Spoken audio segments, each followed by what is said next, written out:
Welcome to the Saturday Cadence podcast.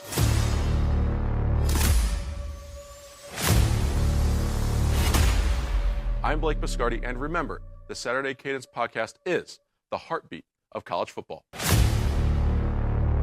November is for contenders, and the results are in. Pennsylvania goes red not once but twice this week, but not because of the reasons you think. Ohio State goes into State College, beats Penn State's, asserts themselves as a national championship contender and in the Big Ten conference race. Welcome into Saturday Cadence. My name is Blake Biscardi, and we've got the 96th episode for you. This show is presented by the Silver Bulletin. A lot to get to on this show. We have got Ohio State's win over Penn State, positioning itself in the national championship run, now the betting favorite, according to FanDuel. And then you look around the country and you see this race starting to take shape. College football playoff rankings came out. The results are in. The committee has spoken. We have the first edition for you in just a couple of moments. But to remind you of some notable games from last week, Ohio State goes into State College and beats Penn State 20-13. South Carolina, on the other hand, beats Texas A&M 44-20, just running away with it. Clemson, another team we thought could get into the college football playoff by winning the ACC, potentially making some noise. They were climbing exponentially. Then all of a sudden, Louisville gets the best of them on all fronts. Jeff Brom pulls another big upset. It's like he does it once a year. Well, here was his once a year as they defeated Clemson. But to the college football playoff rankings, a lot to get to. We're going to talk about them in rankings form, and then we will talk to you about the playoff bracket and how that shakes up seeding wise, because these things will be different. So we're going to do a lot of explaining on this show.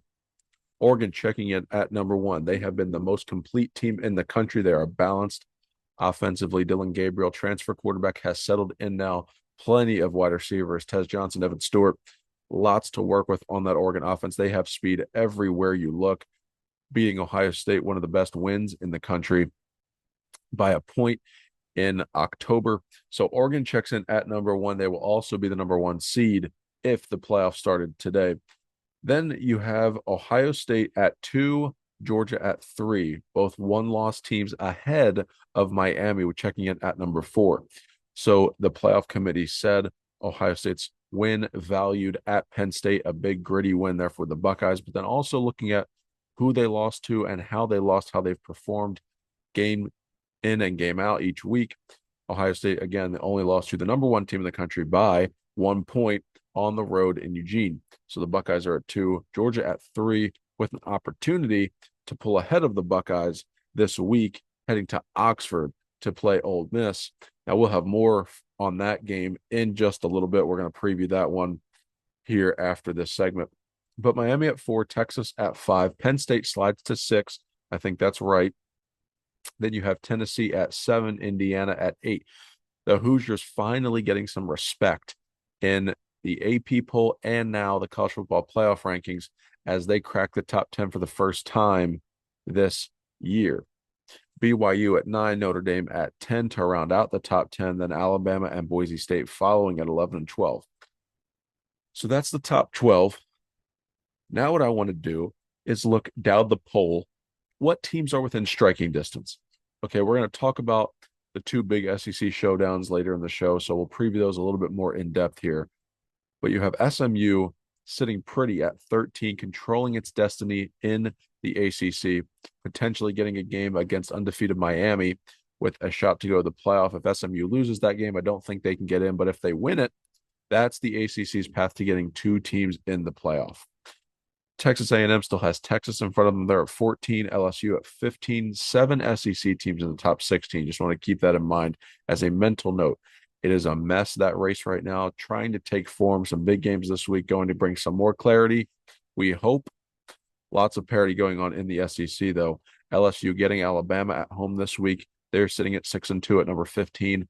Easily in striking distance to make the playoff, should they win this weekend at home. And then Ole Miss, like I said, Georgia coming to town this week, also sitting there with 2 losses, but at 7-2 at number 16. So Ole Miss by no means out of it just because they're at 16. That was where Ohio State in the 4-team playoff the first year, 2014. That's where the Buckeyes started. They went on to win the national championship as the 4 seed. So Ole Miss by no means are you out of it at 16. Iowa State and Pittsburgh still in it. Kansas State, I think they need a lot of help, but Colorado's the team I want to focus on in the Big 12 right now because they did not play and were the biggest beneficiary, aside from Indiana, from all the upsets that took place last week. So Colorado is sitting there at number 20. And this can get interesting because Dion, Shador Sanders, Travis Hunter, the boys could have 60 to go to the playoff with BYU in the Big 12 championship game if everything holds. Yeah. Colorado has a lot to take care of. They're going on the road to Lubbock, not an easy place to play against Texas A&M this week. We'll talk more about that game in our pick segment. But Colorado, after all this, what a job that Dion has done. He took over a program that's 1-11, and now you're sitting in the top 20, 6-2, had some things go your way. And the rest of this schedule is at Texas Tech, Utah at home next week, which is having a down year. Kansas also having a really down year, just 2-6. Then Oklahoma State at home, also having a down year. So Colorado's schedule didn't look as easy at the beginning of the season. All of a sudden, the Buffs look like they can finish this regular season at 10-2, which what a story that would be. I think that would put Dion for sure in Coach of the Year conversations if he's not already in them with Indiana's Curt Cignetti. I think those are your two that you're looking for right now for Coach of the Year. But Colorado, a team, I want you to keep your eye on them. Actually, if you look at my projection, I do think that Colorado can get to the Big 12 championship game with a little help, beat BYU, and snag the 4 seed in the playoff bracket. To round out the top 25, though, Washington State, not in a conference. The Pac-12 does not have enough teams in it this year. So Washington State would need to find itself ranked a lot higher if they want a chance to go to the playoff. Louisville, Clemson, Missouri, Army round out the poll. Army sitting undefeated, Service Academy playing well in the AAC. So we'll see what they can do in the American. Little discrepancy. That's the biggest difference between teams, between the AP and the CFP rankings. Army 18 in the AP poll, just 25 in the College Football Playoff Selection Committee's rankings. But let's talk about this bracket because that's what's different about this year. It's not just rankings. It's not just the top 4 teams. If this was last year's format right now, your 4-team field would actually be a really good one. Oregon, number 1, Ohio State 2, Georgia 3, Miami at 4. So you would have Oregon, Miami in one semifinal and Ohio State, Georgia in the other semifinal. But let's look at how much more entertaining that this year's playoff is going to be in the 12-team format now. So I told you the rankings already. Now I'm going to give you the first round games. Boise State, the 12 seed, group of 5 representative, going to Columbus to play Ohio State. That means Ashton Genty and that run game get to go to Columbus to face Jim Knowles' stifling defense. It's very difficult to run on the Buckeyes, but what a great first round game that would be for Ohio State and Boise State there. Indiana, the 9 seed, would go to Tennessee, the 8 seed, Neyland, a Big Ten team going to Neyland in December. I think that game would be off the charts. 2 teams that are opposite in style, but similar in story. I know Indiana's built from transfers, and Tennessee is recruiting well. Josh Heupel doing a phenomenal job there. Indiana, a team, offensive firepower, likes to score. Tennessee has not given up 20 points yet this season. So something would have to give in that matchup at Neyland. I think the atmosphere would be rocking. That would be another fun game in the opening round. Another one out of the SEC. This is a rematch of last year and the year before's classic that we saw. Alabama, the 11 seed, would be traveling to Austin to play Texas, which would be the 6 seed. This one right here, I think, would be the best game of these first round matchups. Alabama going to Austin to play Texas. Quinn Ewers, Jalen Milroe, another rematch, part 3. This time, Kalen DeBoer on the sideline instead of Nick Saban, Steve Sarkisian. I think that would be a lot of fun in Austin. Really good for the sport getting these matchups. I mean, how often do you see Indiana and Tennessee play? Not often. Boise State gets a chance to play Ohio State. Alabama, Texas, just 2 storied blue blood programs getting to play each other in the opening round, just like this final first round game between Notre Dame and Penn State, the 7-10 matchup. Nittany Lions hosting, the lone loss to Ohio State. Notre Dame getting to travel a little bit to the east to play in a likely whiteout crowd in December. Very chilly conditions, probably in State College in the mountains in late December. So Penn State will be hosting. This is where it kind of gets interesting. I want to talk about this 5 seed because Oregon would get the 1 seed. Then you have Georgia at the 2 seed, Miami the 3 seed, BYU at the 4 seed. Okay. Ohio State plays Boise State. The winner of that game would play BYU. So the 5 seed, and this is no disrespect to the group of 5 champion or the 12 seed, whichever team that ends up being, and either the Big 12 or ACC champion, depending on the record of that team. No disrespect, but you have to think the Big 12 champion is going to be the weakest of the Power 4 champions. And then the group of 5 team will likely be the weakest power rated team in the field. So by that logic, is it better for Ohio State to have lost to Oregon? Would it be better for Ohio State to lose the Big Ten championship game, which is unthinkable to say? Is it better for a team to lose? I don't even understand why I'm saying that, but I'm illustrating to you this point of the system is a little bit flawed. We need to fix that. Auto bids, I don't agree with that. I don't think that's the right format. I think you can get auto bids into the college football playoff, but when you lock in a 4 seed or a 3 seed with an auto bid of a team that's not deserving, that's where I think the system is flawed. I don't think just because you win your conference and you're a power conference, quote unquote, you should be getting a top 4 seed with a bye. I don't think that. But under this argument, Ohio State technically would have an easier path to a semifinal going through Boise State and BYU than, let's just say, Texas would, having to play Alabama, then Miami, or Tennessee, Indiana playing each other, then getting Oregon. So even Oregon being the 1 seed, the prize for being the 1 seed is getting Indiana or Tennessee versus Ohio State losing and getting rewarded, again, quote unquote, with Boise State in the first round, BYU in the second round, pretty much guaranteeing a trip to the semifinal for the 5 seed, whoever that 5 seed is. In this instance, it's Ohio State for the exercise. But if it was Oregon, if it was Texas, Georgia, Ole Miss, any of those teams, I would be saying the same thing. So the winner of Indiana, Tennessee would play Oregon, Alabama, Texas. The winner would play Miami. Notre Dame, Penn State would play Georgia. I mean, these would be phenomenal matchups. Must-see TV, absolute cinema, all of the things. That this would be a lot of fun. And I'm really looking forward to this 12-team format in the college football playoff. I think it's going to be great. I do think it needs to be fixed, and I do think we will see questions begin to be raised. I think the SEC and the Big Ten are watching how they're going to be evaluated. Lots of teams in contention. The Big Ten likely going to get 4 in the field. I think 3 is a lock for the Big Ten, potentially 4 with Indiana. Again, I still think all 4 of those teams are deserving. The SEC, though, has 7 teams in the top 16. This is what I want you to watch. And I know it sounds like I know your ears are probably bleeding if you're not an SEC fan. Like, well, this is just the SEC Big Ten Invitational. Okay, well, hold on. They do have the best teams, and we wanted more access. If the SEC only gets 3 or 4 teams in, and they feel that they had 5 or 6 that were deserving, that may be better, even with less losses than them because they're playing a more rigorous schedule by their standards, which I would agree that the SEC schedule is more difficult than some ACC and Big 12 schedules.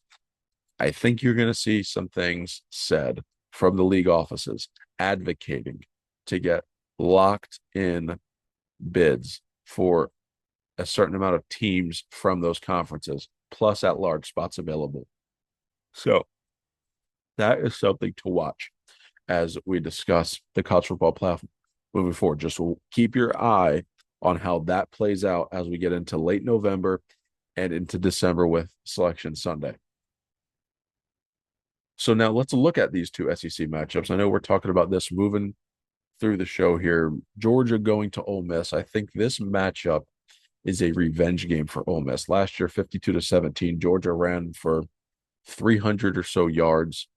It was just a beatdown in Athens. Now this game's in Oxford. Ole Miss, we told you, has had a weaker schedule than the other SEC contenders. We compared it to Penn State's schedule. You kind of just have one big, massive game. And then you do have some other good matchups. I know Ole Miss has dropped a couple of games already. I mentioned that earlier. Georgia losing the game to Alabama. This game is going to depend on Carson Beck. Carson Beck has thrown 11 interceptions in his past 5 games. That is almost double his total from the games prior to that, which I believe is 17. He didn't look good against Texas. He turned the ball over a lot, but you know what? So did Quinn Ewers, and so did Texas, and the Georgia defense capitalized. He didn't look good against Florida, but again, the Georgia defense capitalized. The Georgia defense also got turnovers. The opportunistic defenses of Kirby Smart teams, that's what's going to have to win the game for Georgia. But Carson Beck also can't turn the football over. Ole Miss, on the other hand, this is their Super Bowl. This is their big game. It's at home. It's the biggest home game that they've had in recent memory. I think this is a spot for Georgia, only favored by 2.5. We're going to get to this pick a little bit later in the show. Georgia only favored by 2.5. I think this is indicative of their run game struggles, of Carson Beck turning the football over. So one of two things will happen here. Either those things will continue for Georgia and Ole Miss will just win the game outright, or Georgia will put it all together. Similarly to how the defense put it all together against Texas, there were multiple in their looks. They got a lot of pressure on the quarterback. And then the offense this time will put it all together, and they'll just have that explosion game where they get a lot of points and they score 30 plus. Can Ole Miss keep up with that against that Georgia defense, even at home? That's something I would question. If this game becomes a shootout, it favors Georgia in my book because they have the better defense. I know Ole Miss has the better offense, and they just put up a ton of points last week. But I just want to caution you, the higher scoring this game is, I actually think the advantage goes to Georgia because of the defense. I think if I needed one of the defenses to get a stop, I'll take Georgia. Other than that, this game could be Ole Miss's game. So we'll pick that later on in the show, in the next segment. But I'm just telling you right now, if Georgia turns the football over, Ole Miss could have its way, and Ole Miss could have its way by double digits. If Georgia does not turn the football over, that's where I think Georgia can really begin to impose its will. They're going to try to run the football. That is a hallmark of Kirby Smart in big games. They will try to run the football, and it might be ugly at first, but they're going to need to establish the run game, especially if Carson Beck with a shaky arm recently. Just something to keep your eye on there. Those are the matchups that I'm looking for in this SEC showdown. Next one, though, is Alabama LSU. Now, when I look at this matchup, I think, okay, Garrett Nussmeier and Jalen Milroe at home, on the road. What are these quarterbacks like? At home, Nussmeier is good. On the road, Jalen Milroe is not as good. Alabama, a lot of things not to trust. LSU, a lot of things not to trust. This is not going to be a high confidence game for me when I'm making this pick. I do have one. I like Kalen DeBoer a lot. I think he's going to have Alabama in the right direction. I like what he's building. He just needs a couple more pieces to really get back to that Alabama standard of football. But LSU, same thing. You know, you get a big win and then you go falter on the road, but then you stay. You stand on business and you escape. LSU's at home in this game, and home field is different in Death Valley. We saw home field be a factor in Tuscaloosa for Alabama earlier in the year. This is a game I think home field is going to play a factor for LSU. Will it be enough for them to win the game? Give me about 5 more minutes and I'll tell you. But home field is going to be something crucial in this matchup. Death Valley at night is different. It could be and likely serves as an elimination game for the playoff. I don't know if there's a path for a 3-loss Alabama or a 3-loss LSU to get into the field. So that is something very important that's going to be on both teams' minds. I'd rather be LSU going into this game, although all year I've been on Alabama. I favor Alabama. I think they have all the right pieces. They just haven't put them together exactly the way they needed to. Jalen Milroe needs to play clean, have a great game passing the football, but get involved with his legs. I think if you want to expose the LSU defense, it's the great equalizer to run the quarterback. Jalen Milroe, that's something that he does really well. It's one of his strengths. The quarterback matchup will decide this game, as will the turnover battle. So that's what I want you to watch there. But now let's hop into our Saturday 7 picks for week 11. The board is interesting this week because some of these spreads a little bit different than we would expect. Starting with number 1 in the Big Ten, think about the last time Indiana played Michigan as a favorite. Well, the last time that they've done it after Saturday will be Saturday because Indiana at home in Bloomington, 14-point favorites over defending champion Michigan, now has 4 losses on the season. In this matchup, Michigan's really struggled to score and pass the football. I do think this team is getting better, and I do think they're trying to find their identity. Davis Warren at quarterback had his best game last week. I thought they played Oregon really tough. I don't think Oregon's first touchdown should have counted. Dropping the ball wasn't really reviewed. Michigan should have covered last week. Not that it makes any difference, but that would have given me a point back in my picks. This week, though, is different. I think Michigan's going to keep this close early. I think they're going to keep it close for 3/4. But Indiana is going to find a way late to cover the spread in this game. And I think they are going to cover that 14 late. But I do think this is a competitive football game. I don't think Michigan is a pushover. I don't think they're as bad as people think. But Indiana will find a way to win this game and cover late. Clemson, Virginia Tech. Clemson got beat bad last week by Louisville. This is not a spot where I say, oh, yeah, I love Clemson. But this is the game for Clemson for pride. This is a program game for Clemson, even on the road at Virginia Tech Lane Stadium. Not an easy place to play. Spread is 6.5 in this game. I like Clemson to win. I just don't know if they cover. I'm going to take Virginia Tech to cover the 6.5 in this matchup. I had Clemson before. I'm just not sure that they do this in Lane Stadium, especially after last week. A little bit shaky. Now, Clemson, they can go in and win this game by 20 points. But I think Virginia Tech at home is going to find a way to keep it within the number. Clemson wins close. Colorado, Texas Tech. I was talking about this game earlier when I was telling you the Buffaloes could go to the playoff. Tricky game. This is their trickiest remaining game in my estimation in Lubbock. Field goal game, 3 points in favor of Colorado. I think they win, and I think they cover in this game. Shador Sanders and Travis Hunter get it done. Hunter continues to stay close to the top of the Heisman voting, if not on top of the Heisman voting. Big game for both of those two. Colorado wins and covers and stays alive in the Big 12 and CFP race. Washington, Penn State. Penn State historically is in letdown mode anytime they have a game following Ohio State, regardless. Before I even pick the game, this is Penn State's whiteout. Why is the whiteout an 8 o'clock kickoff only on Peacock? It is one of the premier best spectacles in college football. And it's only streaming on Peacock. I think this is egregious from the TV networks to only put this game on Peacock. This should be a nationally televised game, but it's not. Penn State in a letdown spot. Penn State's going to win this game. 13 points is a spread, but I'll take Washington to keep it closer. BYU -5 at Utah. This is a tricky spot for BYU. Utah, they're going to find a way to cover in this game, to cover that 5. They keep it close. This is one of those Pac-12 style after dark games, even though it's the Big 12 now. Give me Utah +5. Georgia, Ole Miss. This game we previewed earlier. I'm not confident in Georgia right now to not turn the football over. I think this is a motivation game for Ole Miss. It's a revenge game. I think this is a game similar to Ohio State, Penn State last week, where I said Ohio State is going to find a way to win. They're going to will themselves to victory. Ole Miss is going to do the same thing over Georgia and really create some parity and confusion in the SEC. Give me Ole Miss +2.5. Finally, Alabama at LSU. Death Valley is worth more than 3 points in this game. LSU, 3-point underdogs in this game. I'm going to take LSU to cover the spread in this matchup. I think LSU wins the game outright. Milroe's going to play well, but Nussmeier and LSU are going to win this game late.